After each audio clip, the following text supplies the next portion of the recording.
Hey everyone, my name is Andrew Davis here. You're watching Conversations in Pop Culture, and we are back to the basics. And before I introduce my guest, I do want to remind everybody that this episode is brought to you by my friends over at Pocketjack Comics, who have books like Palace of the Golden Princess and White Lily, and they are currently being distributed through Filbo Distribution. So go check out their books there. You know, Preston's coming on in 3 hours to talk about his movie, so you could tune in at 10 o'clock for that, everybody. And I will be reading the ad with him live, so hopefully he won't criticize my ad read. But enough of that, because I have with me entrepreneur and somebody who's been in the business sense in the business world for a very long time, Rob Kligman, or Kligman. I'm not sure if I got your name right. If I didn't get it, I'm sorry. But there's a lot of stuff you got going on. And you right now have a very cool card project app website, which is Collectible Lane, which we're going to get into. But I figured I'd allow you to introduce who you are, because you have a very, very interesting career. Thanks, Andrew. I appreciate it. It's great to be live with you on this. I've watched it before, and the opportunity to be invited to something like this means a lot to me, and it means that we're being recognized. You're doing me a favor. You're doing me a favor. So I should be thanking you. I'll take the compliment. I'm excited to hear the comments. I want the community to talk about it. So this is for both of us. But my background is, as you said, pretty diverse and interesting. I've been in advertising and marketing, business development for about 30 years now at really cool companies, from Sports Illustrated to WWE to MTV to Men's Health, USA Today Sports. And I've always sort of gravitated to really good content and tried to be around where fans want to be. And WWE is probably a great example of being in that area and having something that experiential, events, social, digital, talent, it all kind of rolled up in one. And I've been in a lot of different places, but every one of them had a great story to tell. Yeah. There's a lot of stuff going on. Obviously, WrestleMania is happening this Saturday for everybody who's a wrestling fan. Me and a friend of mine tomorrow night are going to be talking about WrestleMania a lot and some other stuff, and I'm probably going to be hammered doing it, so it's going to be very interesting. We're just a Pat McAfee away. I can't help it. He's told people just tune in on Saturdays, not Sundays. So we'll see what that's all about. Oh, it's going to be absolutely wonderful. But anyway, I digress. That is the only joke I'm going to make regarding WWE this whole stream, hopefully. I will try, everybody. But obviously, I mean, I don't want to dive too much into your career, but I really want to talk about this whole new project and app and website, which is Collectible Lane, because I'm a huge card guy. I'm a huge collector. And this is something that is completely different where, and feel free to tell me if I'm wrong here, but I don't think it's a competitor to eBay. And I don't think it's a competitor to PSA. I don't think it's a competitor to CGC.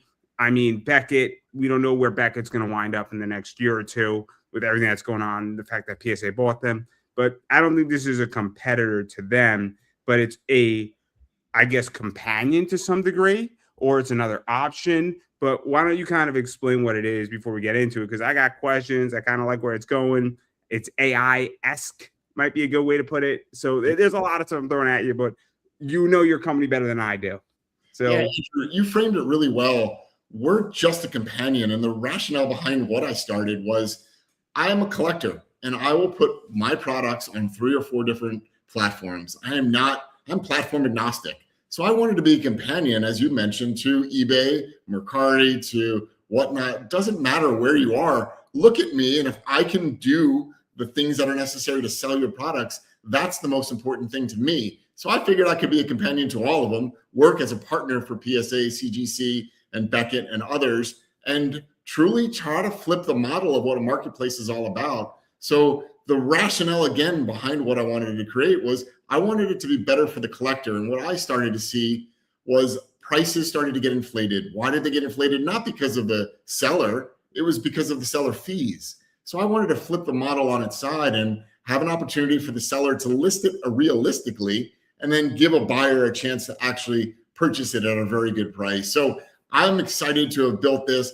I'm a big storyteller throughout my entire career, and that's how I was successful in selling advertising for Coca-Cola and Snickers and other great companies. And in this case, I'm taking the stories now of what the collectibles mean and the hidden secrets behind those and bringing them to life, taking a static listing and bringing it to life through storytelling, which we'll talk more about as we get further along about Behind the Lane, which is the sister branded entertainment arm to Collectible Lane that tells the stories. So I want to get into this a little bit because obviously, I mean, it is a selling platform, and I think it's 5% that is paid. And so obviously, when we look at eBay, we look at Whatnot. I think Whatnot is 11%. I think eBay is 13. I don't know what PSA, if you're selling off a PSA, what they charge. Obviously, consignments can be very complicated as the higher you go up. If you consign your cards out, and then there's fees, and we're just going to call it what it is. You go to a card show and you're unloading your cards. You're paying a fee. It's called the table fee, is what you're paying, and it could be anywhere from $100 a table, or you could be paying $4,000 for a table, depending on what card show you're at and how many people are going there. So you're paying a fee no matter which way you go. And then, well, Uncle Sam takes his cut at it as well. But I don't think we get around that issue yet. But so what is that like? Because I do think if you have less fees, I think it can do two things. I think it could lower pricing, but I also think it can also create more profit for a seller, right? Because when eBay is taking 13% and you sell a card for $100, that's $13 out of my wallet. And that's steep. That is steep. And I love eBay. I sell a lot on eBay, and I like the protections they offer. But because I think that's something that's also really interesting is that because 8% is a big number. So I mean that's one of the things that I think is interesting about this. Yeah, I studied heritage and I looked at what buyers are paying, and I thought about the model. Do you charge just the buyer? Do you charge just the seller? What is the right thing to do? There's no way you can be free. It's impossible. You can't be a free engine. You're going to break down and you won't be able to fix it. It's interesting you bring that up, and sorry to interrupt you. In the UK, there are no fees on eBay in the UK, I think. Interesting. I don't know how they're sustaining it though, right? I don't know how that's sustainable because I mean, you need fees, but I agree with you though in the principle that you can't, if you don't have any fees, you're gonna have no money and no revenue. Agreed. Early in my work life, I worked for a fantasy sports company called Sandbox.com, and I learned very quickly when you're a free engine, it's kind of like mowing the lawn for over and over, and eventually the lawnmower is going to break. And we broke down, and we had to eventually go to a premium model where we charged people for our fantasy games, where it's now at. So I learned quickly and early on in my career that there's got to be something. There has to be something to continually enhance. But I also looked at the model where I didn't think it was right to have a buyer pay taxes, a buyer pay a buyer's premium. I just didn't like that model. I wanted them to see exactly what they were getting and just be able to buy it and not all of a sudden see a hidden fee. And I learned that from some of the auction houses that a 25% buyer's premium is a lot of money. I mean, it's not little change. So I wanted to make sure the buyer was safe.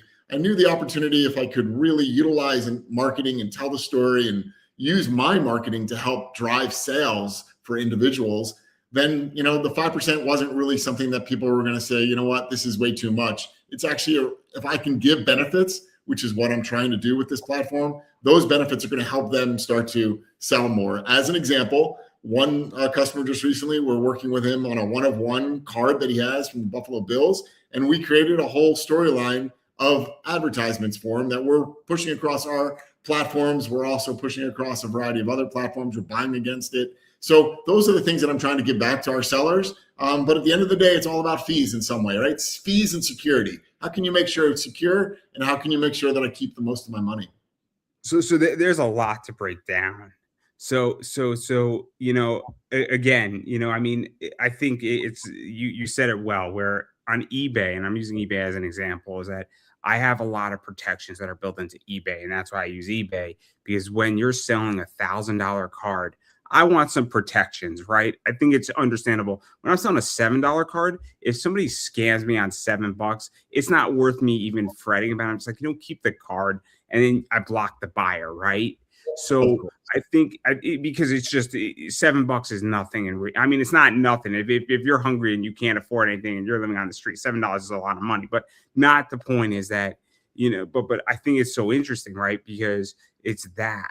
But I also think what's interesting is the idea of the storytelling, because I have one-of-ones. So I have several one-of-ones in which I'll pull up a picture of it where, I mean, I sold it a little while ago, but this one right here is a one-of-one Diana Taurasi. Yeah, it's awesome. Yeah, I mean, it's a $300 card. It cost me, I sold it for $1,000 on eBay. But Amazing. that's the thing is that, I cried when I got it.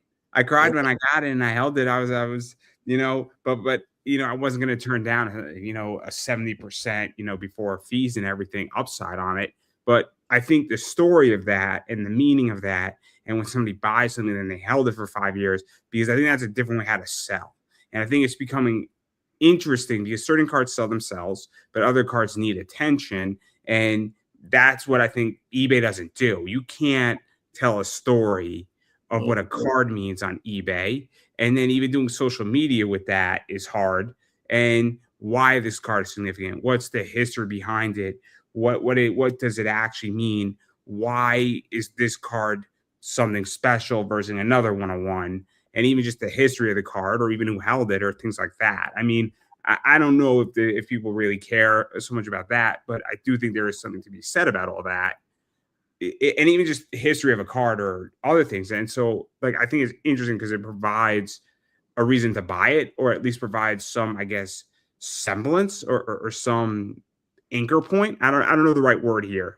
There's also a feel of FOMO, right? Maybe you're missing out on it, but I think everybody wants to tell a story as you did when we started this conversation about your collectible. You told me that story immediately when we started to chat.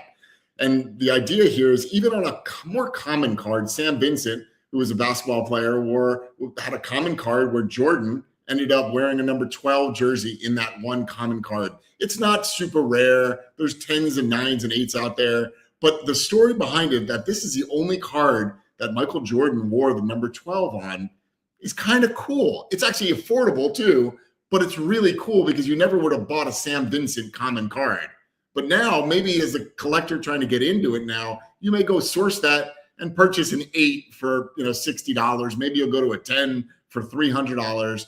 And now you've got a really cool story to put on your shelf and talk about when a friend, girlfriend, husband, whatever comes on. And that's what it's all about, right? That's taking a static listing and bringing it to life. How other ways you can do that? There isn't. And this is what I'm trying to bring with Collectible Lane. Really tell the story behind these amazing collectibles, whether it be a video game or a trading card. It's so interesting. I mean, there's another famous card that was a common card, but it's Kobe at a Dodgers game. He's just in the stands, and it's the Dodger player on the card. It's not important. Nobody cares about the Dodger player. I don't know who it is, but it's Kobe is like in the front row or to the side watching the player swing, and it's like a Tops Now card, and it's like a $250 card now. Yeah. And raw, which is wild. But And it's there's the a lot of those. There's a lot of those out there.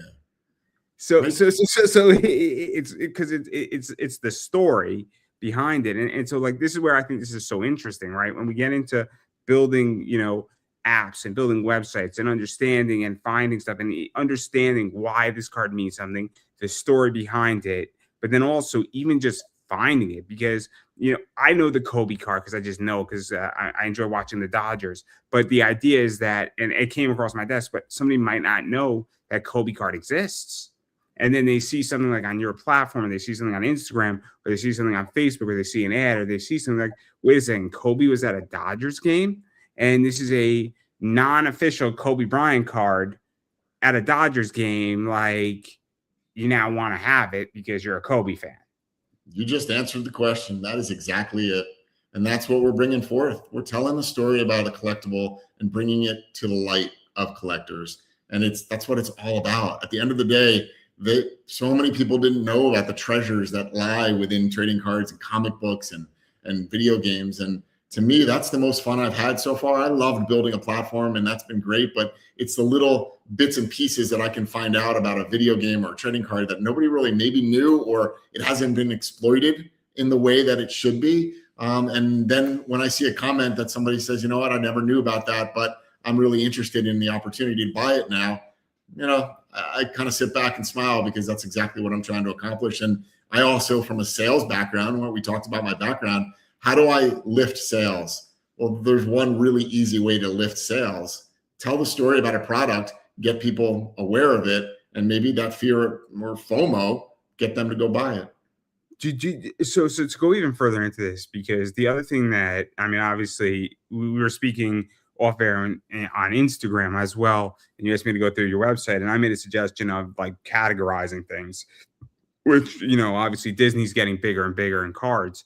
Do you also feel though that, because I'll be honest, with eBay, PSA, other websites, even when I go into a card store, the scope is so damn fucking big, right? I mean, you go on eBay, it's not just cards, right? You could buy a car on eBay. I don't know if anybody knew that, but you legitimately can buy like a $50,000 car on eBay if you really want to. And I know people who've done it. And you could go all the way up to expensive cars, but not the point. But it's the idea that when I'm looking for rare stuff or I'm looking for really cool stuff, sometimes you need a narrower focus. And that's the other thing too, because I think you have a very rare One Piece card on your platform right now that's limited to 300. And I don't even know if that card's on eBay. And it could be a pain to look through eBay for cards, finding cards, understanding where they're at, and hunting down stuff. And like there's when you narrowly focus something down just to cards, right? You're eliminating, because I don't think you're going to sell a car on your platform. So all of a sudden, legitimately probably 50 million or more listings systematically get eliminated on your platform, which helps me find the stuff I'm looking for. And I think that's the other thing too that's becoming interesting, is that it is difficult to find stuff right now. Yep. Yeah, and having an amplification with Behind the Lane, I am hoping that will make this whole process a lot easier. But more than anything, Collectible Lane was built because I wanted to create lanes for people's passions and interests.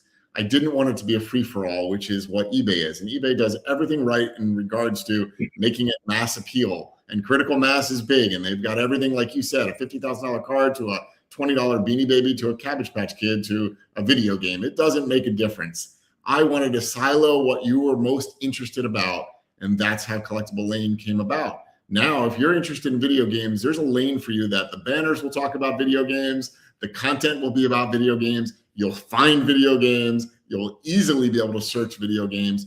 That's the concept behind it. So I'm looking for a gradable game, gradable opportunity here where fraud is a little bit less, right? Because now we already kind of know that it's authenticated. You can check it very easily on PSA or CGC. That kind of eliminates one issue. The other is it's focused. There's no more free for all. We'll eventually get into that sort of whatnot model. We'll get into auctions. That's phase 2 and phase 3. And we're going to do it, but we're going to do it in a very curated manner. And that's the idea. Curated is a great word for what Collectible Lane is. It's curated lanes about your passion. And we're going to take the technology part of it and the searchable part of it, everything about it, and make it curated and calm and easy. Because I mean, people hate when I use the word, but some people in the interview space, and I'm comparing it purposely for a reason, is they take everybody. I am extremely selective, and I put up gates. I want to choose my content because I want to make my content make sure it fits correctly. And I also want to make sure, and I don't know how you feel about this, but I don't know if you might not want certain products on your website, right? There are certain cards like Divine Cross that, I mean, the girl's topless in a bunch of those cards, right? And some people love it and some people are totally fine with it. PSA refuses to grade them. So because they don't want that content being graded, because I think they feel it would hurt their brand. And I'm not exactly sure the full reason behind it, but they say we don't touch that and we don't do nudity, right? And so the idea, though, is that when you have curated content, you can say, this fits our narrative, this fits what we want to do. And then it also tells your audience who wants to search for this stuff, hey, we're vetting our content purposely, because I think there's something to be said about that, right? Because there's a lot of fraud in this space right now. There's a lot of problems. And even with grading, I mean, I think every year there's people who purposely make 100 fake cards and they try to get them past PSA for the hell of it. Which it's a game for them, right? And I think it's a good test for PSA, to be honest, because if PSA doesn't catch those 100 that are fake, it's a problem. And even if one of them gets by, it's a real issue. So, I mean, because that's the other thing too, is that when I buy a collectible, right, and I buy a card, there's always a fear if I'm not buying it from Topps or Panini or and buying a Pokemon card that's not in a sealed Pokemon pack, is it legit? There's always that fear. And I buy a lot of PSA cards, and there's still that fear to some degree because things can get past through. And so what is that like for you? Because I think that's a real issue. I feel that is now starting to be spoken about. Yeah, we're taking that integrity pretty heavily in that way. It's not something to shake your head about and just kind of say, well, we hope it goes well. We built it with a secure processor with Stripe, where we're holding the funds for 3 days. We're making sure that things are what they should be. When there's a big sale going through, we're doing our due diligence to make sure that that card is legit and real, or else we'll pull it right off the platform. We're also looking to make sure, even from the miner standpoint, that if you're listing it under the wrong category, we have admins that are going to move it to a different category. You can't game the system with what we're building, and we're trying to keep it as secure as possible and trying to make it fair for the collectibles and for the people that are looking for the best of the best. And that's kind of where, if you've started to look at where the inventory is building, they're higher end. You talked a little bit about the one piece card. They're starting to be majority, 99.9% of them are graded already, whether it's a video game or so we're starting to get to a little bit of a higher end collector, and that's not a bad thing. But at the same time, those higher end prices, you have to be trustful. So we're doing our due diligence on across the entire array. We secured Stripe as an exclusive processor. They have an incredible fraud mechanism that we've put in place and spent extra money to make sure that happens. And they're seeing at checkout, if somebody's got something with a fraud with regards to a credit card, they're denying it automatically. So there's a lot that we've put in place. And even in areas that I've found as a collector of video games, people will try to game the system on a search by putting PSA, CGC, and WADA all on a subject line. Well, that hurts search. I can't have that happen. I don't want to see something that's PSA if I'm looking for a WADA video game or a CGC video game. I'm watching how people are gaming the system. That's going to help them search and get their results up on eBay, but it won't happen on Collectible Lane. So I've been building this from a collector's mindset to make sure that things that annoyed me as a collector do not occur on Collectible Lane. Let me ask this, because if you, I guess, aim for a higher collector, I mean, what I find, and feel free to correct me if I'm wrong, and maybe I'm going to sound ignorant here, but I find that when I'm dealing with higher collectors, whether it's on eBay, off eBay, Facebook Marketplace, those people tend to be the most educated in this space because they know what they're looking for, right? Nobody goes and looks for a $3,000 one-piece card randomly. I mean, somebody might come across and say, that's an awesome card, right? But the people who are really buying that have a really good idea what it should sell for, what it should look like. Hopefully they have an idea, and everybody can get scammed. Everybody will get scammed at some point in cards. It's just the reality. If you buy 1,000 cards, one of those cards is going to be fake statistically. But ideally, you hope not when you're buying a $3,000 card. But but even still, I mean, they want to still feel safe. I mean, when I'm spending $3,000 on anything, I want to make sure that thing is safe, right? I mean, I just funded an IRA and I transferred, $4,000 into my IRA. And immediately after I transferred, I called up Fidelity and made sure that the transfer was kosher, right? It's $4,000. It's a lot of money. I mean, and they said, yeah, the transfer appears on our end, and I felt a lot better, right? But I was nervous about it because it's a lot of money. So but I'm curious how you feel about getting back to the point I'm trying to make, is that because those collectors are educated, but they still want to feel safe, right? And I would imagine if you're a buyer, you also want to feel safe that your money's going to come to you, because if you lose out on $3,000 and it's your one-piece card, that's pretty upsetting if you don't have the card and you don't have the money either, because it's really, really scary when you're dealing with high-end cards. Yeah, so you have to put those barriers up to make sure that both sides are safe. If not, the platform won't work. And that's something as a collector, you mentioned it. You're going to buy 100, you're going to find a fraudulent card in there somewhere. We're trying to do our best in every specific way. And that includes watching every step of the way and over communicating how that way is working. So we've built some pretty interesting facets inside of the site and app to make sure that every tracking capability is there. We're also sourcing some above and beyond insurance opportunities where you can actually tap into even getting more money on top of what you've sold the platform for or the collectible for, to ensure that you're going to be okay. But yeah, you can't build this platform and not have it secure for both people. And that's the reason we're not releasing the funds immediately. That's the reason we have Stripe as a fraudulent, looking at the credit card that's being used and making sure that we're tapping it before the sale goes through, and then not releasing it until we're comfortable with the sale. Again, I find it fascinating, right? Because again, anything, because I'm a strong believer that anything that adds competition, companionship, other opportunities is only good for the industry. I mean, because I mean, we were speaking before that tops, obviously their prices are going up. Panini's prices have gone up. I mean, I just saw, I mean, Panini does Dutch auctions. Tops is now doing Dutch auctions. I mean, I think, oh my God, I don't even want to like that WNBA stuff. Prism first line, I think it started at like 10,000 for a box. I Yeah. mean, it is wild what is going on with pricing. And that's the other thing too that I think is also getting fascinating. It's like everything is going up in pricing. Collectibles are through the roof with cards. People, want stuff. And even to combat that and also making it so that people can afford it or at least have a fair shot at it. Because that's the other big thing too that's going on right now with cards is that people feel they don't even have a fair shot to get like a hobby box Yeah. with certain products from all these companies. And it's tough because you go into an EQL, and I hate to attack tops. I hate to attack tops because I love tops. But if you go to an EQL and you're in your ninth EQL and you don't win it, it hurts. It hurts after the ninth, 10th, 12th time.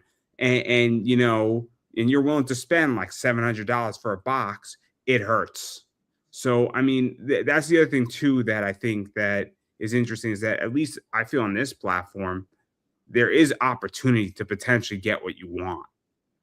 Yeah, that's what we are doing, and that's what our ultimate goal is. It's to make it really easy and clean and segmented. And that opportunity is kind of we're seeing it. We're seeing it both from the behind the lane standpoint, where we actually promote something and it sells. So we've seen that trigger happen, but we've also seen people communicate back to us that the platform is working and it's something that they're enjoying, and the less fees and the communication we're not big enough yet where we disappear. And I want to be there for everybody whenever possible. That's the way I did it when I was in my advertising customer world. And it worked, right? You don't secure Coca-Cola for WWE unless you have that customer service and you're always on. And that's the feeling I want to bring back. eBay is not always on.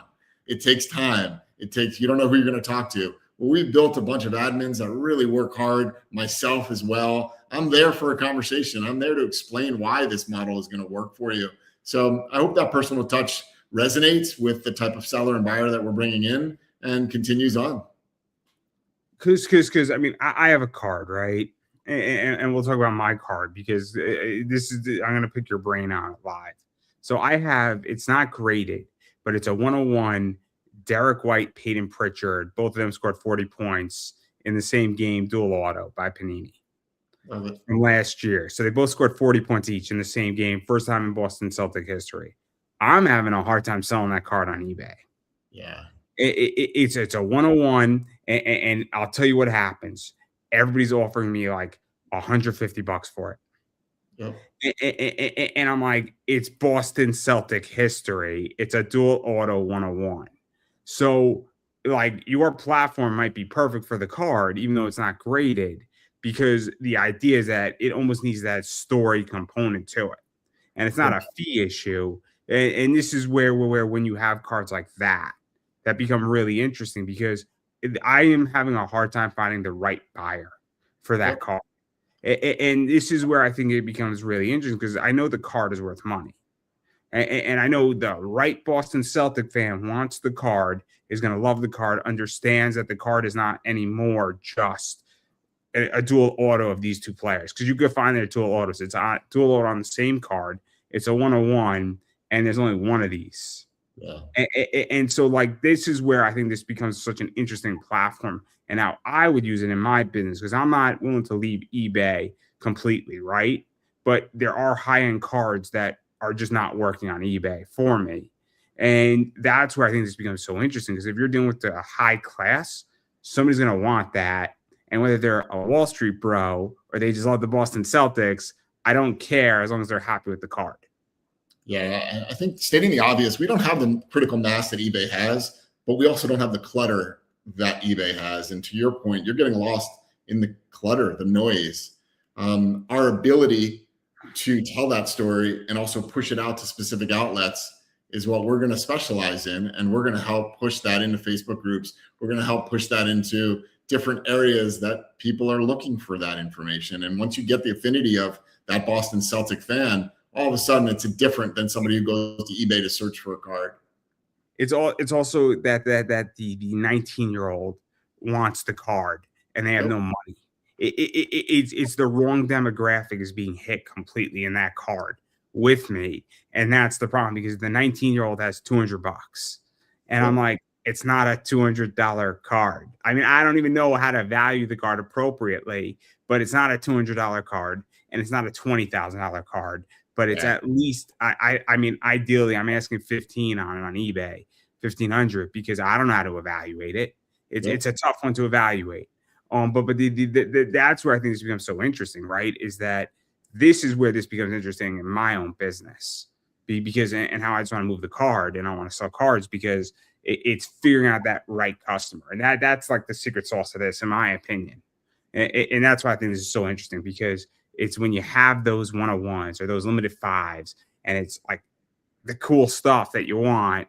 But yeah, so I find it fascinating, right? I mean, points there. I mean, even if you go to the trading cards section on Collectible Lane, that lane, you see the number one card is that 1 of 1 for the Buffalo Bills. So that Allen card is number one for a reason. We've built a story behind it. We're passing it across distribution units and areas where there's an affinity to the Buffalo Bills, and we're going to eventually sell it. And that's our idea. But I think you mentioned something earlier about not sure you want to leave eBay. I don't want anyone to leave eBay. eBay is eBay. Stay on eBay. Use us as a complementary engine to help sell a product. Dual list it, cross post it. Don't take it from eBay. Let's see if we can sell it for you. And if we do, pull it off of eBay once it's sold. But leave it in both places. We don't need people to leave one to come to the other. We will show you that we will sell your product and we will tell the story better than other places, but there's no reason to leave. There aren't affinities either, I feel, in collectibles world. I don't think it's a brand like Nike where you are die-hard eBay no matter what. If I came to you and told you I can sell your card tomorrow, why wouldn't you try? What do you have to lose? You have nothing to lose. I'm not taking your card from you. I'm just going to help promote it and try to get it sold for you. So that's kind of where we play. We talked about it when we started this conversation. We're not a competitor to anybody. I just want to compliment the opportunity for collectors to buy and sell. I'll ask you this, in which that, so I'm in the comic space a lot, and there are sides, and people hate each other, and it's like you got to pick a team, right? It's Raw versus SmackDown. I know I'm not supposed to tell the WWE jokes anymore. I get it. So it's Survivor Series. You got to pick a team who you're rooting for. But there's also a position in business where if somebody could just get what I want done, I don't have a side. I mean, I just want to make money, right? But I think that we've been so conditioned in humanity that you have to pick a side. You have to have loyalty, and I don't care. I mean, I buy off of eBay, I buy off of Amazon, I buy off of Walmart, and I buy from Target. Like, I don't have any loyalty, I mean, to any of these brands, right? I mean, but we've been so conditioned that, like, I think that this all gets all fucked up somehow in our heads. That and there's fear, right? Like, I can't explain that, but like that's why I think this is such an interesting conversation about you saying you should just dual list it because whoever sells it. What do you I don't think you care if somebody on eBay buys it and unfortunately they just beat you to the punch. I mean, that's just business, right? Yeah, that's great. That is great.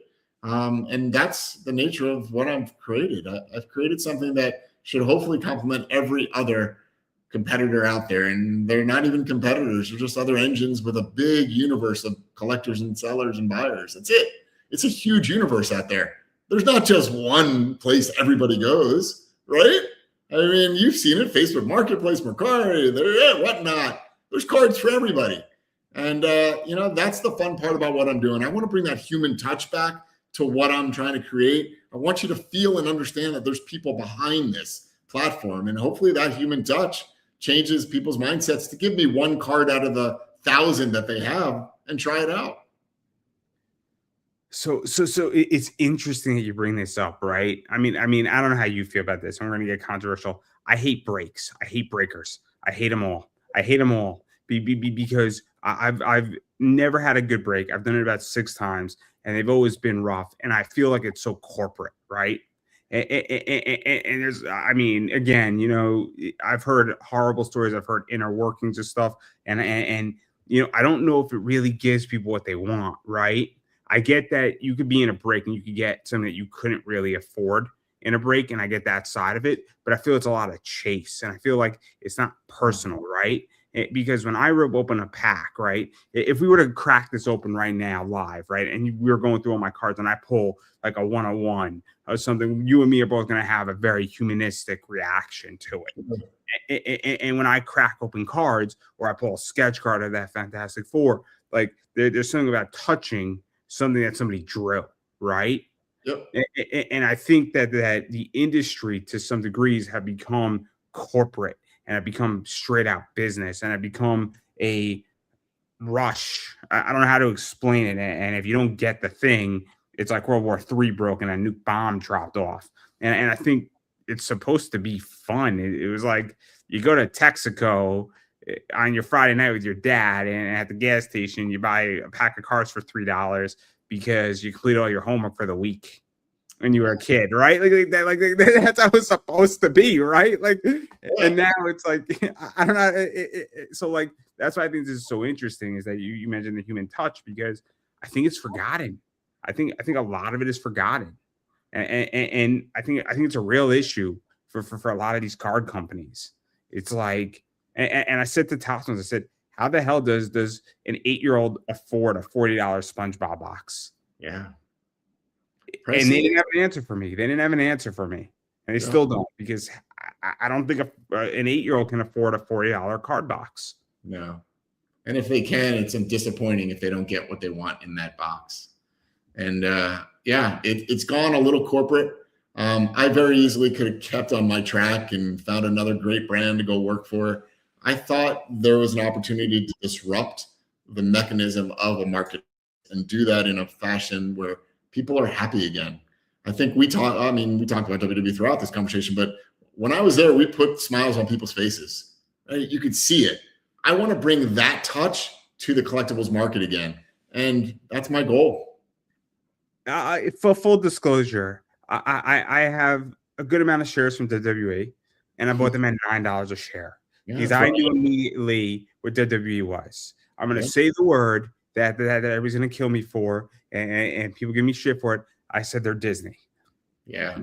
Disney sells one thing and only one thing: happiness and smiles. Nobody's unhappy at Disney World. Actually, you could be unhappy at Disney World, but ultimately, Disney's objective is to sell you a smile and happiness, and WWE's objective is to sell you happiness. Now, you could be upset that your wrestler lost, but they're trying to sell you a good, happy experience. We all understood that John Cena needed to beat Cody Rhodes last year. I'm sorry that evil John Cena needed to beat Cody Rhodes and the good guy didn't win. But they were still selling us happiness. I'm sorry, everybody. It's just the way it had to go. He needed to get number 17, but not the point here. But like, that's the whole thing, is that I knew what they were selling, right? Yeah. And I think that there's a real problem, because when you rip open a pack of cards, it's a lot of fun. But when you don't go what you want, because you just spend $60 for something, you're like, man, I didn't get $60 worth of my stuff, and this is why I'm almost buying like singles now, because I want to buy what I love, and I'd rather spend, $80 for a PSA 10 of the card I want, knowing I have the PSA 10 of it. Yeah.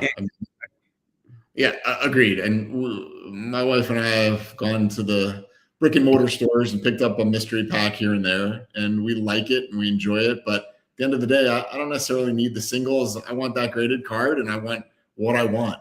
So the mystery packs kind of lose their excitement sometimes for me. So I'd rather just, to your point, go buy what I want to buy. And I don't want disappointment. And I think that rush of that gamble is always great. But at this stage where I am, for me, it's going to get that one that I really want and coming home with it. I mean, I'm even worse. I mean, I'm a PSA Vault guy, and I love my PSA Vault. And on a $20 card, it doesn't mean anything. Yeah. But I just bought a $2,500 card. I didn't pay taxes on it. Yeah. So I love it. And I don't have to store it. And so if somebody comes and tries to rob my house, which none of you know where I live, thank God, yeah, the cards aren't there. I'm sorry. The Yeah. cards aren't there. I'm sorry. That's one of my favorite jokes. But all joking aside, I mean, I'm a PSA Vault guy because at any time I can get the cards from PSA. But why would I want them in my possession when I could have them shipped to me anytime I want them, or I could just sell them off of them? But it's the idea that I know that I got what I wanted. Like, there's something to be said about that. But like, that's where I think this is so interesting, right? Because you're getting those high-end cars that people want, like that one piece limited 300 of a Solo. Like, people want that card, right?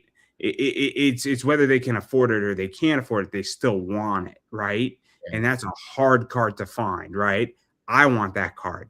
I know that I can't afford it at the moment. I'll be the first person to say it. Not asking for it. Want to make that crystal clear here, but I want that card. It's an awesome card, right? So like that's where I think this is so interesting, because when you get those one-on-ones or that Buffalo Bills, Josh Allen one-on-one, people want that card. Yeah, you bet. And that's what makes it cool too on a social media level, which is the other thing that I think is the secret sauce. Forgetting about even the card side, just to highlight rare cards on social media. I mean, that's a whole nother business model. That might be just as lucrative as selling cards. Yeah, and shortly we'll be implementing that as an option to every seller who comes to the site. Right now, we've got it on a select few, but for that option, if you're interested in it and you want to keep that card forever, you just bought it, we'll still create you a video. And then you've got a great video to go with it, right? To post on your socials and be proud of it and push your chest out and say, this is my card and I can bring that to life. Take it from static to dynamic.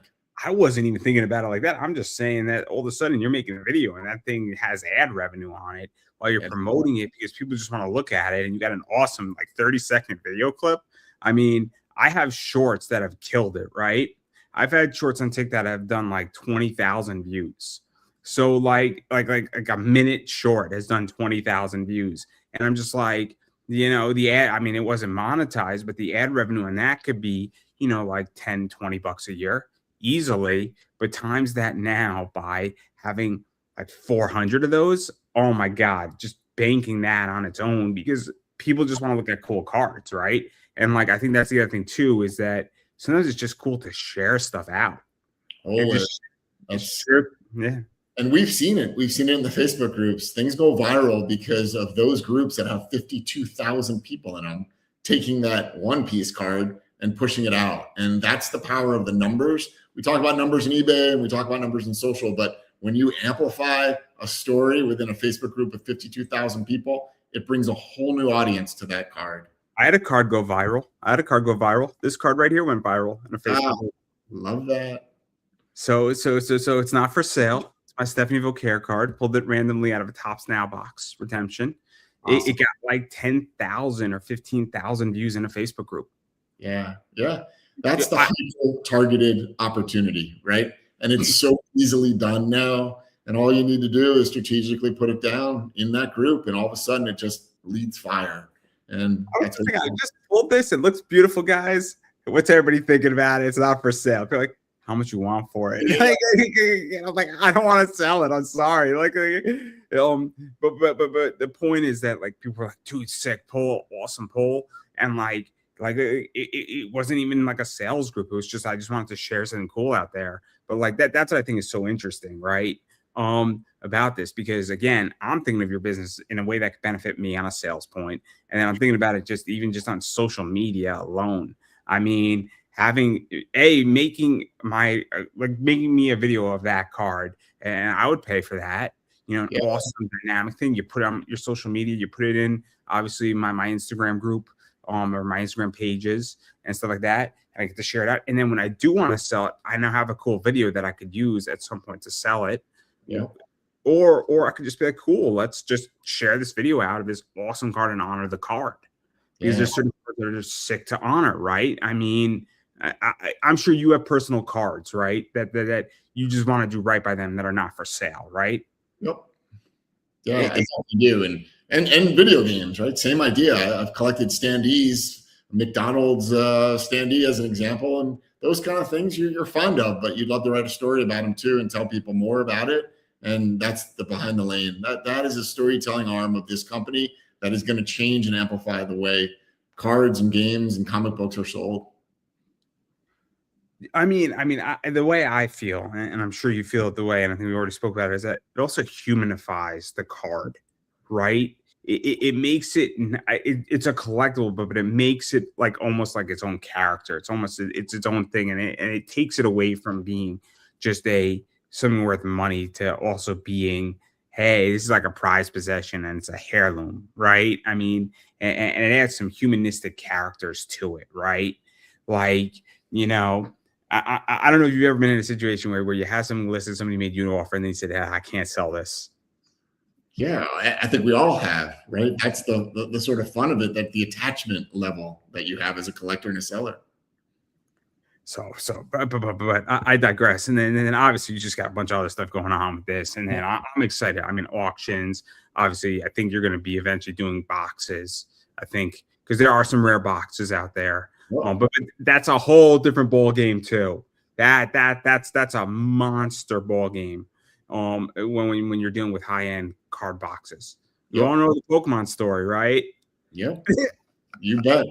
Yeah, there's a lot of trials and tribulations that have gone on in the industry. That again, we sat back. We've developed this brand and this app. It took us about a year to build from scratch. You're not going to Shopify and building an engine. You're doing it on your own, and through that own year of hard work, we listened and we learned and we've followed and understood the trends and things that did work and didn't work. And I think, again, we're trying to do everything better. So whether it's a company that goes live and does that sort of QVC model, we're going to do it a little bit better. We're going to curate it and we're going to make it a little bit more interesting and a little bit less chaotic. So we're just, again, sitting back. We don't need to be the first to do everything. We just need to be the person who does it a little bit better.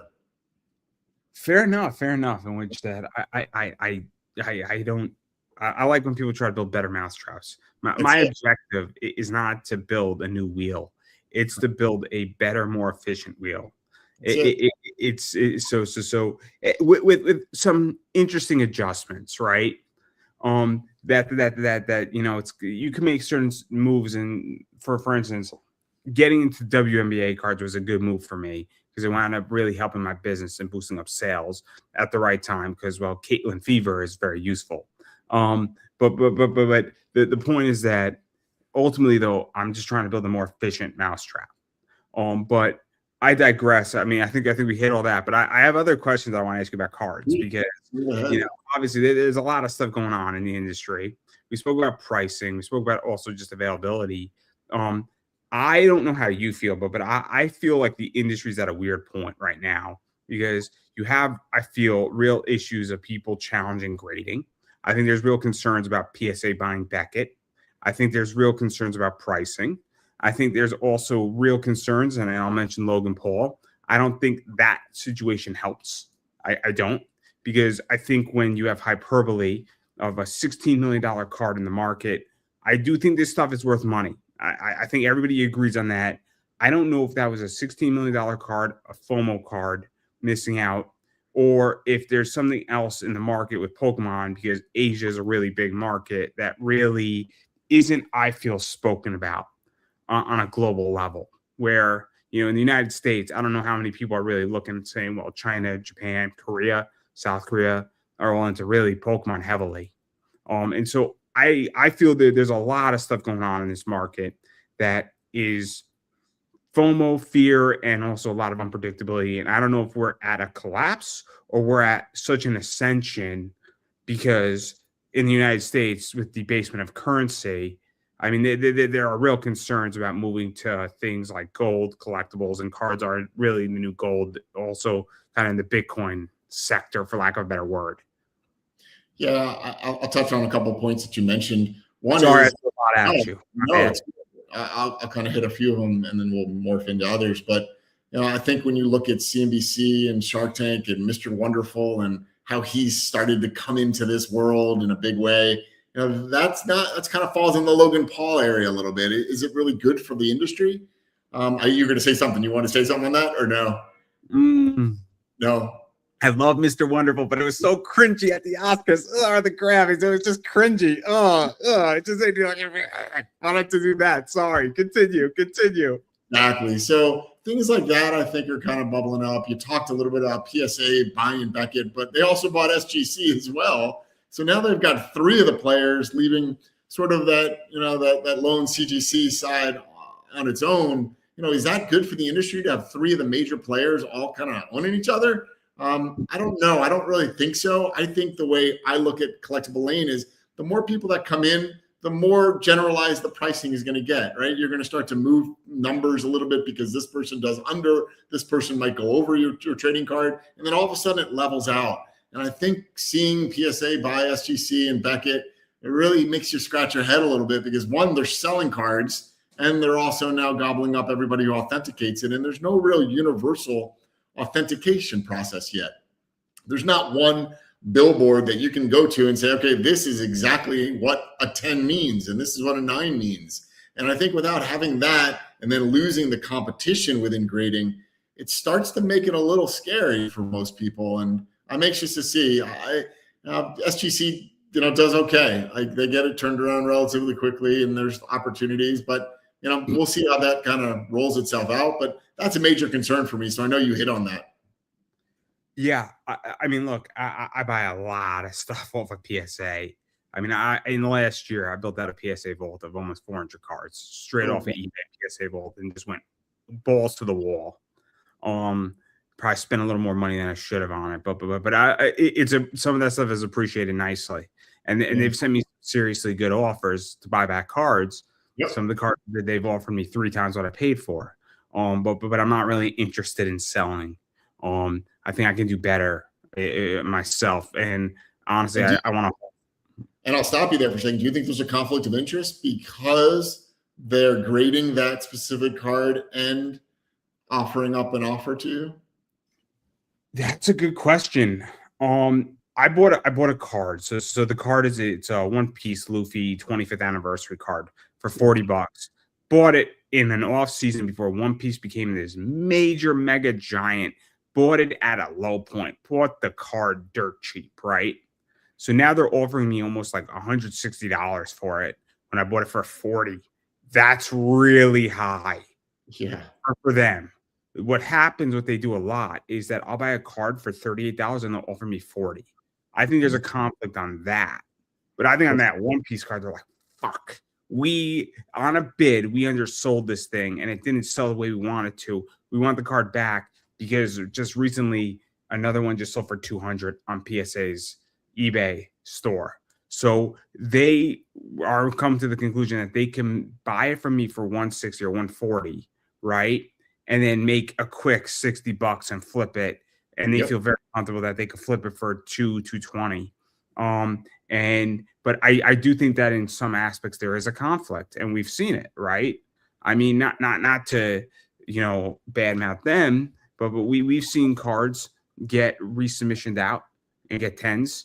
We've seen cards go from 8s to 9s. Sure.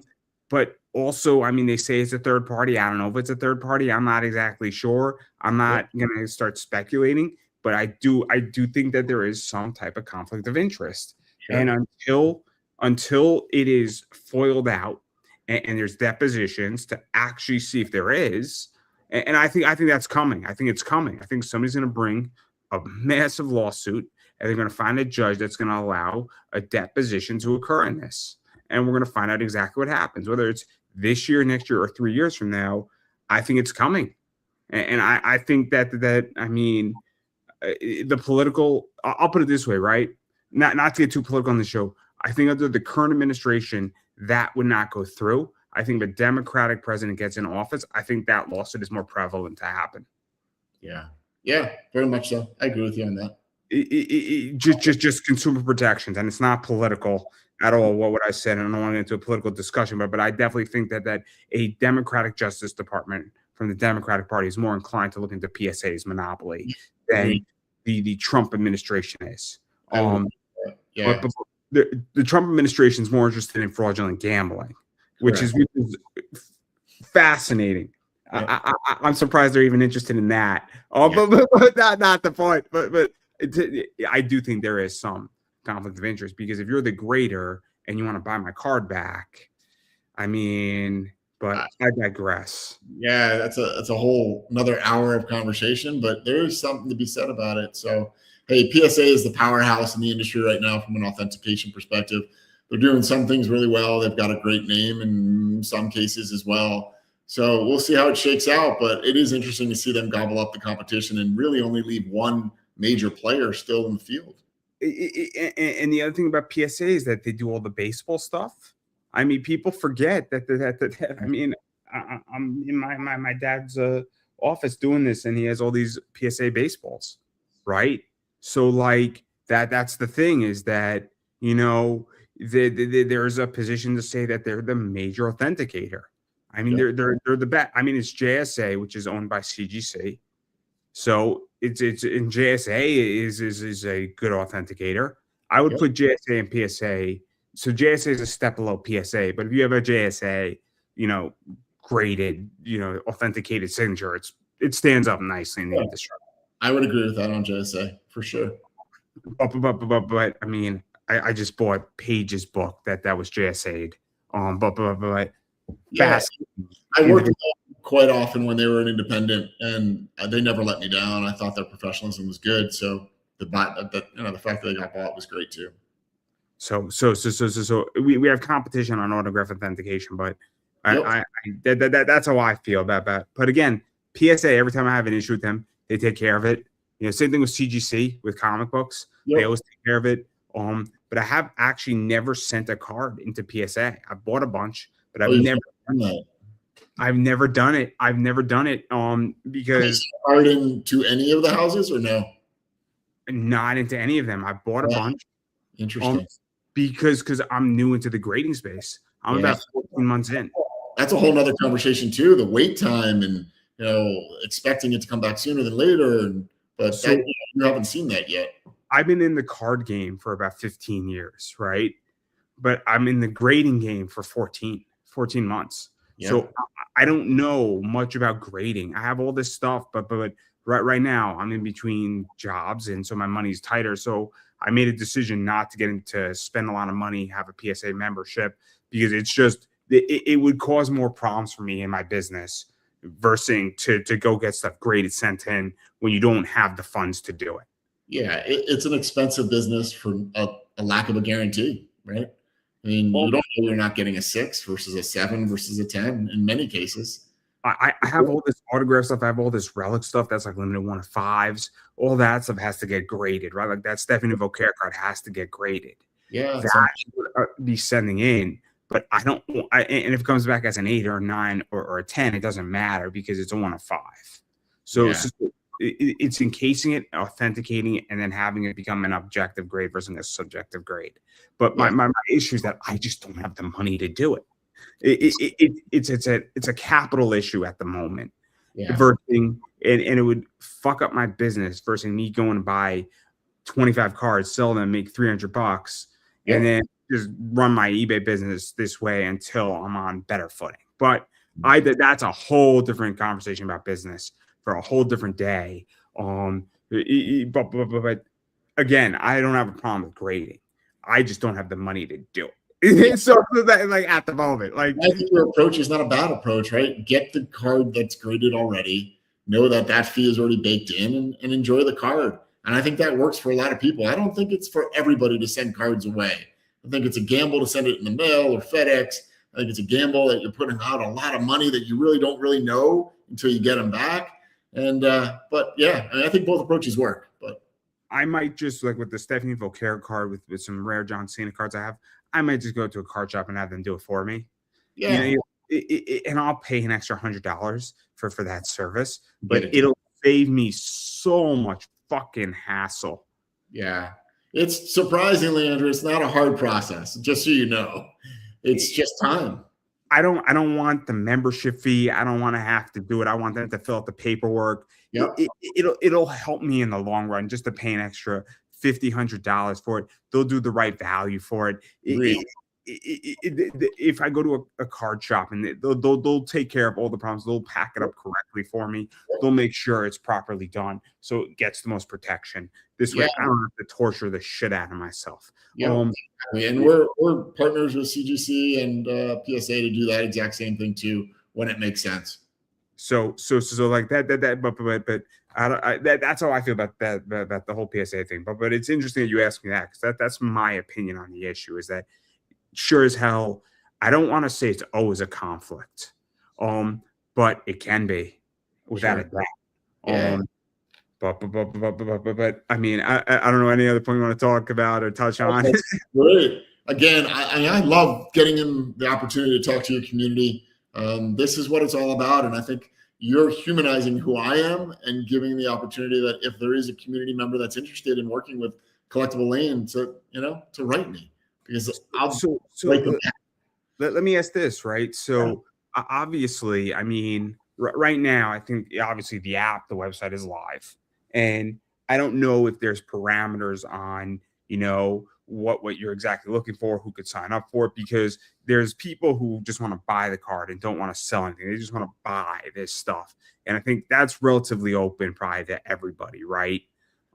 If you're a buyer and you're looking for $15 to $2,000 or $3,000 cards, or you're looking for that Buffalo Bill card, for instance, you want that buyer. And I don't think, there's any parameter. As long as you have the money to buy the card, have at it, right? But I don't know what you're looking for on the selling side, because those are two different customers that you service, right? Yeah, agreed. What our numbers are seeing, you always see a lot more buyers than you do sellers. So the way we've curated a lot of the great sellers so far on the site is, do you have something with a story behind it? And if you do, let's talk. And let's find a way to get it onto the site. And that's how we've been testing a lot of the products. And the sellers have liked it because they've moved product because of what we've been able to do to amplify what that Buffalo Bills card is, why it's $17,000, and tell the story behind it, which is amazing for a price of a card. But nonetheless, that's who we've been attracting, and mainly it's because of that nature of the business of what we're doing. So to answer your question, we're willing to have everybody, come to Collectible Lane and enjoy it, because we've siloed it. We've made it really all about your passion and your interest, and we've cleaned it. We've gotten rid of the clutter. So come enjoy it, and let me know if there's questions. We'll send out these T-shirts. A lot of people on socials, if you haven't followed on Instagram, whoever's watching this, it's been a lot of fun to see people get the T-shirt and then put it on their game room or put it in their hat, wherever it is, wear it, unravel it, unbox it.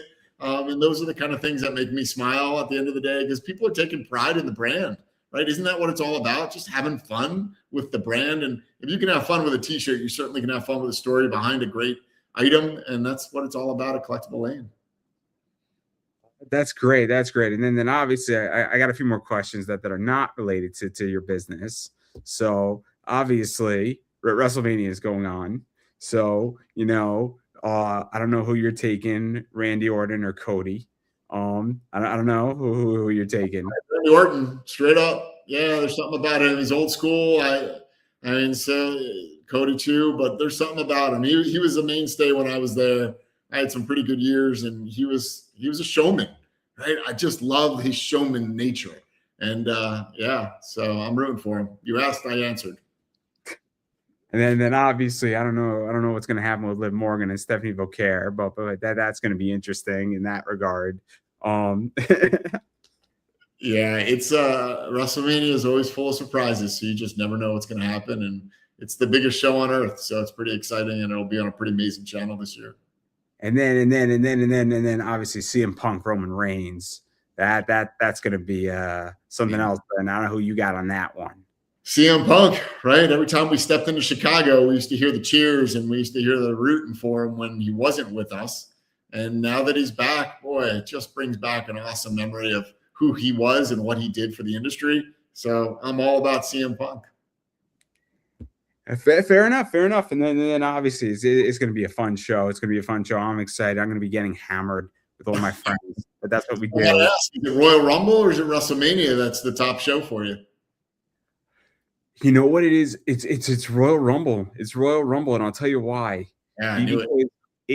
It's 60 entrances. Yeah. And those are the best things ever in wrestling. and there's the surprise ones for the most part. Obviously, this year where it was a challenge for WWE with surprise entrances, but when it's stateside or it's Canada or you know, in countries that are easier to navigate, for lack of a better word here, you have surprises. You never know who's going to show up at the Royal Rumble at number 27, number 16, local hometown hero, like when Booker T came into the ring in Texas, when they did it in Texas, that was fun. So there's a lot of stuff. So Royal Rumble for me is always a better show, but not because of the matches and not because it's Mania, but because it's those 60 entrances now. It's 30 entrances back in the day, and now it's 60 because of the women, and that's the best part of wrestling. That's the best part. I kind of knew you were going to go that route, and that's why I threw it out there. But Royal Rumble is by far the best of the best. It's the crown jewel in my mind, and people gamble on it. People want to know what number is 1, what number is 15, who's coming out, who's not coming out, who are you taking? It's a survivor pool of the best and the most iconic moments because of, you said it. Is it the hometown hero? Is it the heel? Is it the baby face? We don't know, and that's what makes it so exciting. Is Michelle McCool going to enter the ring? She was in the crowd, and then she jumped into the ring. That was fun. Like, are we getting like a surprise return? I mean, John Cena's memorable number 30 return was fun. Yes. You know, other people returning. Is all of a sudden Seth Rollins coming back? I mean, but SummerSlam was a lot of fun too. When it's the bell ring and then the entry song, and that's kind of what makes everybody erupt, and it's what it's all about. And then obviously that's that. And then I got one more question because I'm debating. So I have this still sealed, and I have 2 of these left, and they're not moving on my eBay store. So should I crack it and open and see what I pull here? Or conversely, should I crack this, which is also not moving on my eBay store? Or which should I crack first? And here's the trick question: is that the third one is coming tomorrow? It's a Disney Neon. So I'm cracking the Disney Neons. So the question is that, do I crack the Disney Neons first, mega boxes, and then the hobby boxes coming like a week later, which should be a lot of fun. But I'm keeping those. Those are not listed.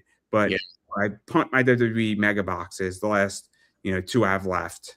So I crack both of them open for the hell of it and say, what the hell, because they're not moving on eBay and they're tough to move. Do I punt the Fantastic Four completely, or do I open up all of it at various times? And then I think the question comes back, is it going to be during the time that your live audience is going to be watching? Are you going to break it now? Are you going to break it another time that the audience is watching? Because if that's the case, bring it. Let's do it. What right now? Right now, we're going to break cards? Right now, no, it's all good. But I think the opportunity to break it, why not? If it's not moving, bring it to life. Get it out of the cellophane. Make it real. Let's see what you got. I'll break it right now, the WWE stuff live. I'll do it because it'll be fun. I'm all for it. Why not? Right? It makes sense. Let's see what you got there. Let's see. As soon as I figure out how to open this up. The WWE stuff, I don't feel like cracking my Fantastic Four. No. I'm not in a Fantastic Four mood right now. For the WWE, we're minutes away from WrestleMania. You've got me on this show. We've talked WWE throughout the entire show. It's time for you to break the WWE pack. I'm cracking a WWE thing. Everybody can see what I crack here. Hopefully everybody's going to watch it or at least see it, or I'll clip it out and post it out. So this is the mega box, everybody. This is what it looks like. Let's see what we got here. Let's see. Supposedly, you might be able to tell if there's patches in here, but I can't tell for shit. So this is card pack 1. I don't know what's in here, but we're gonna find out. Yeah. And, hopefully, we're gonna pull something good here. So let's see. So I got her right here. Ooh. I got Raquel Rodriguez base right there. I think that's a base. I got Tyson DuPont. I think that's how we say it. You can never go wrong with Stone Cold Steve Austin, right? No, that's a great one. Yep. You got Angela Dawkins for you.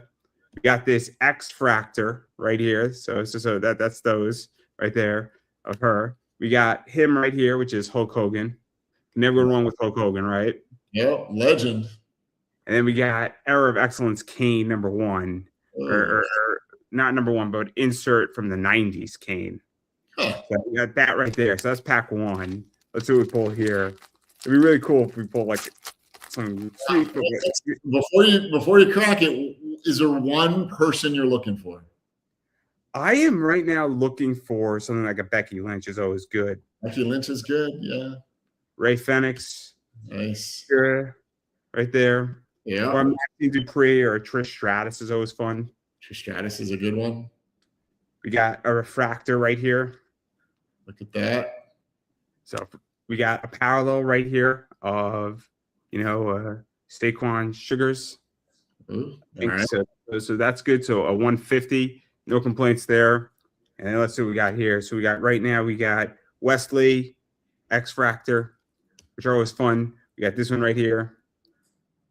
And then we got one of these cool, which is a focus reel of Jordan Grace. And I love Jordan Grace. Jordan Grace is awesome. I remember on the Indies too, with Orange Cassidy of all people.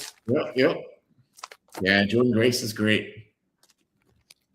She's funny too. She's interesting. So obviously we got this right here. So we got Gunther, Ring General. Oh, sweet New Jack. Look at that. I didn't even know fucking New Jack was in this set. That's insane. So New Jack's kid is Washi Heights, who is a drag queen. Yeah, didn't know. Drag queen wrestler, and I saw Washi Heights. So funny, right? It's funny how people like. It's so interesting, right? What people do and what they know. Oh, this is good. Yeah. Otis, right there. Yeah. Love Green. Love Chelsea Green. Yeah. So X-Fractor, some X-Fractors, and then we got this right here, which is some Jey Uso. Uso, can't go wrong with Uso. Usos. What did you say? I said the Usos are good. Oh, I love the Usos. Yeah, I did a fun champs deal with the Usos where they got some free sneakers out of it. It was pretty good. What happened? What's the story? I did a couple cool deals with Champs Sporting Goods, and we did one with the Usos, and they got a nice pair of Nikes out of the whole program, so it was kind of cool. We got this right here, Typhoon. Wow, that's old school. Can't go wrong with Bret Hitman Hart. Oh, good old legend. Trick Williams is decent. We got JC Jane, who just lost her title. That's okay. Yep. More X-Fractors right here of Hank Walker. So what are we rating this so far? Are we happy? We're kind of in the middle? I'm kind of in the middle. Mick Foley. Yeah, Mick Foley's good. We got Javon Evans. Okay. I'm in the middle on this spot.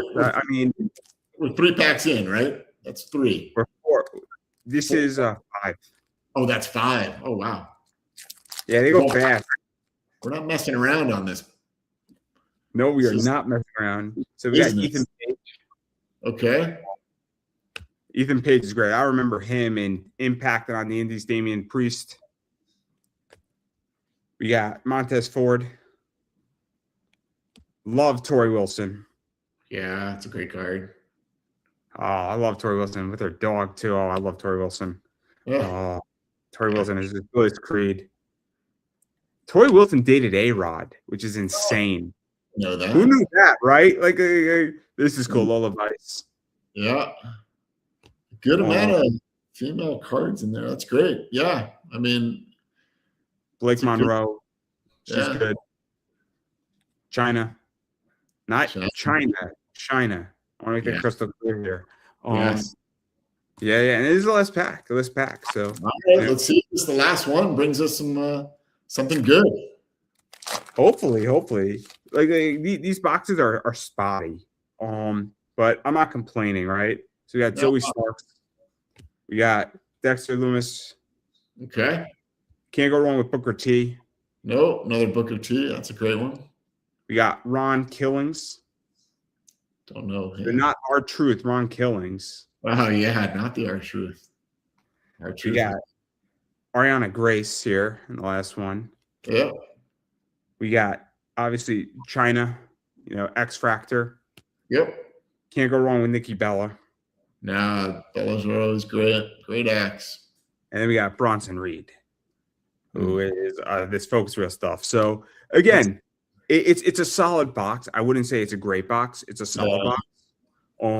But I'm not complaining because they're not really moving at this price point. And so, I mean, you're guaranteed like 10 X Fractors and a parallel in there. And, you know, some of the stuff I want. So obviously, I'm looking for Becky Lynch's. I'm looking for Liv Morgan's. I'm looking for any autos, really. But ultimately, you know, the stuff that I'm looking for, it's a complicated product this year because some people are killing it in the mega boxes and then others are not. And I am 4 mega boxes in, and I would say they're average. Yeah. But that's the way it works, right? And that's for your community, right? Let's open them up. Let's see what could possibly be in there, and the good and the bad. And I think that's, you know, I'm excited that you did it with me on this call. I took a risk, and I'll probably crack open the other one tomorrow night. Probably on my WrestleMania stream, I'll crack open that one and watch it. There's gonna be 10 autos in there. Just watch. No doubt. Well, if there are, I want a text and let me know about it. I want to see it posted in socials. Oh, I'm gonna do it live. I'm on my WrestleMania stream tomorrow night. It's gonna be fun. I might as well, right? But I figured we would crack it open because this is the point of cards, right? This is what we should be doing in this community within reason. There's certain things you should never crack open. So, like, what is it? A Jordan Fleer set? Yep. Like, what is it? 92 or 93? Yeah, I mean, you just don't know, right? But when the opportunity exists. But I do agree with you. I think it's great to open up these boxes and give the community a chance.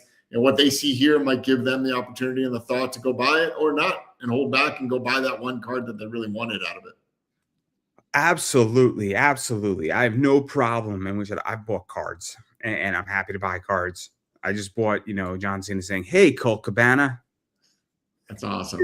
I bought that in a PSA 9 too, which is crazy. And on that point, are you more PSA 10 or PSA 9 or, you know, just your card collector? You know what it is? It depends on what it is, right? It also depends on what. So I actually think that PSA 9s, this is going to sound crazy. I think there's more money to be made in a PSA 9 than a PSA 10. Well, it's more reachable, right? It's more, most people can't get that 10. That's the problem. I think there's an ability to make more money because I think there's more appreciation. Yep. Agreed. So I think that, for instance, if I buy a PSA 9 for $40, I think the PSA 9 at some point, depending on what it is, could rise to $70. So I'm going to buy $30. The PSA 10 might cost me $100 and it might go up to $200, but maybe I can't spend $100 on it. So, you know, that's the whole theory behind it is that, but like I bought PSA 9s. So, but like, then again, I've also bought a PSA 10 for $40 and now PSA wants to buy the valuing the card at like $200.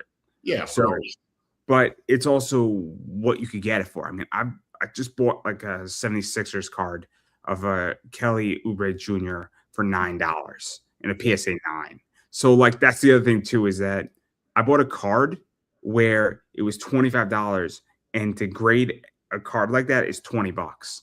Yeah. So that strategy I do all the time. I'll pick it up for less than it would cost for the grade and just be happy with it. And then so when I unload it, I mean, you know, if I choose to unload it, so like I actually want to test the theory and I'm debating if I should do it. You should take $2,000 and the rule is that you can only buy cards under $20 in PSAs. Yeah. And then you buy in the first year everything, and then you look at it every year and you document its growth or decline, and then you would write the book on it. Yep. After 5 years, what it would look like. And I'm willing to bet that you would do better with that strategy and you'd be up if you sold the whole catalog out than if you just let it appreciate for 5 years. Yeah, I bet you will be. Agreed. Versus all these kids who are flipping at card shows. Yep. All these kids are flipping at card shows, and I'm like, God damn it, guys! You're flipping like $7,000 and you're 9. What the fuck? Like it scares the shit out of me. Like I know. I've witnessed it that a lot of brick and mortar. I just watch these kids come in and they've got their briefcase of those PSAs or graded cards, and they're flipping them and negotiating. It's great to see. It's great to see, but it scares me, and I'm like, what the hell? How did you get here? Like, Definitely. you're 9 and 11. Like, you should not be negotiating a $5,000 deal when you're 11 years old. I'm sorry. Like, it blows my mind. Dead face, right? They mean business. They're not messing around at all on that. I find it fascinating, but I'm happy with the box. I'm not overjoyed with the box, but I'm happy with it. But it could have been better. Is the point? Yeah, and you win some, you lose some. What we just did was WWE brings people together. So we just were able to bring a community together around the unboxing of the cards. So I thank you for that. Very tiny. Well, I'm happy to do it. I figured we were going to crack open. I didn't want to open up my Fantastic Four. I am going to crack open my Neons when they come because I'm excited for that set. That set, awesome. I'm going to be disappointed if that set sucks. Yeah. Like, I'm going to be genuinely upset. Well, I'm tuning in on that one. I want to see it. So make sure you promote that one. I'm going to be posting it like crazy because I'm going to be posting all this stuff up. But I might not get to it till Monday because WrestleMania week is taking up time. Crazy. Versing, which is understandable because I'm not going to be functioning on Saturday. I mean, I got the Knicks versus the Hawks at 1:00, and then I got WrestleMania at night with my friends, and I'm probably going to be hammered on Sunday, and I got to do the whole thing again, but I won't be drinking on Sunday, so I'm probably not going to. And somewhere in between all that is going to be a few other basketball games, so I'm probably not going to be functioning that week till Monday. So if anybody hits me up, you're probably not going to get the best of me on probably from Friday to about Monday around 4:00. You're probably not going to get the best of me. So just don't bother me, everybody, on those days. But I digress. I'm happy that we unboxed it. I figured you'd be down for it. Thank you so much for involving me in that. And timely. I love it. And I figured I'd give you a chance to promote yourself so people bother you, hit you up, get involved in what you're doing, social media, check out what they want, if they want to sell, buy, all that fun stuff. Yeah, sign up on Collectible Lane. We have a great feedback area. Let us know your feedback. We're just in phase 1, so keep us abreast of what you think we should do, what we should have. If there's a better searchable functionality, let us know about that. What do you want? Tell us. And what we're going to do is go out and build it. And from a following standpoint, follow us on Collectible Lane. The content is rich. The content is consistent. We're always posting something. You're going to learn something from Collectible Lane, and I think that's what it's all about, right? It's not static content. It's really cool videos. We're always looking for a good story. So if you have a collectible and you want us to tell that story, we'll do it. Just tip us off and tell us what you got, because I'm always looking for inquiries and opportunities for stories that I didn't even know about. So we'll do the due diligence. We'll do the work. We'll produce it, put a good quality together, and you guys just approach us with what's going on, with what Collectible makes you guys happy. And without, other than that, Andrew, I just want to thank you. This is a cool forum. We did some fun stuff. We hit on every topic possible, and let's do it again, please. I mean, don't not invite me back. Get me back on here. We'll do it every year. Absolutely. And then obviously, always happy to do things. Always happy to interview people. I like speaking to people. I like learning stuff. And I like becoming smarter. Hopefully everybody else enjoys this, and hopefully everybody else wants to become smarter. That's actually not true. I've been saying it for a while, is that I cannot promise you will get smarter by watching me. I can only ensure that you will be entertained. Yeah. So that's everything that I got going on. And then obviously it's my show, so I'm going to promote myself. I am Pop Anime Comics on Twitter, but I am currently in suspension, and I finally get my account back.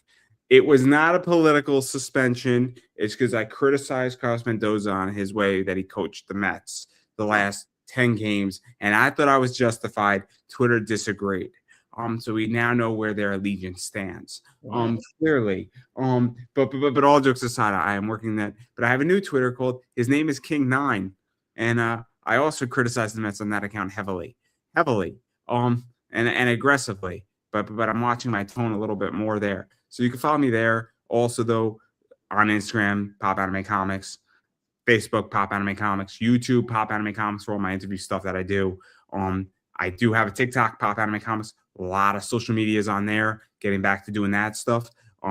YouTube, subscribe if I didn't already mention it. Really cool there. And then I run an eBay store, and this is my eBay store. Look for comics and collectibles. Come shop with us on eBay. And I sell a lot of cool stuff like this card, limited 25 Angel Reese. I have stuff like this in my store up there. I did sell stuff like this, which was the one-on-one Diana Taurasi retirement card, auto, super cool card for those who wanted it. And then I sell stuff like this in my store as well. And I sell some Bad Girl comics like this and this in my store, and a variety of other stuff. So you name it, I sell it. I sell everything from $3 cards all the way up to $1,500 plus cards. So if you're looking for stuff, and some of those cards might be on Rob's platform soon enough, depending on where I'm at on Monday, because I'm preoccupied for the next like 6 days. It's WrestleMania season, guys. A lot of cool stuff's coming. And potentially some of these also might wind up on eBay. So if you are looking for stuff, and I've been saying it for a long time, whether it's comics or collectibles, first off, go on eBay, see if it's there. If it's there, make me an offer. Happy to sell it to you. If it's not there, shoot me a message, because I may have it and it's just not listed. And if I have it, I'm happy to list it. If I don't have it, I know a lot of people in the space, and I'm always happy to direct people to where you could find it, because I get that searching for things sucks. I get it. It's hard to find stuff. And so I'm happy to direct you to the right people. And I've done it for plenty of people. And in fact, I had a client about 2 weeks ago, didn't even know something existed. And I actually got him the item he didn't even know existed. And he wound up spending about $400 for it at a shop in Florida. And I'm in Connecticut. Because I knew the right person. I said, you need this book over here. And then I connected the people together through eBay, which may or may not be eBay's favorite thing that I did, but I don't really care. But I digress. And then the other thing I do that people should check out is I do big boy card collecting.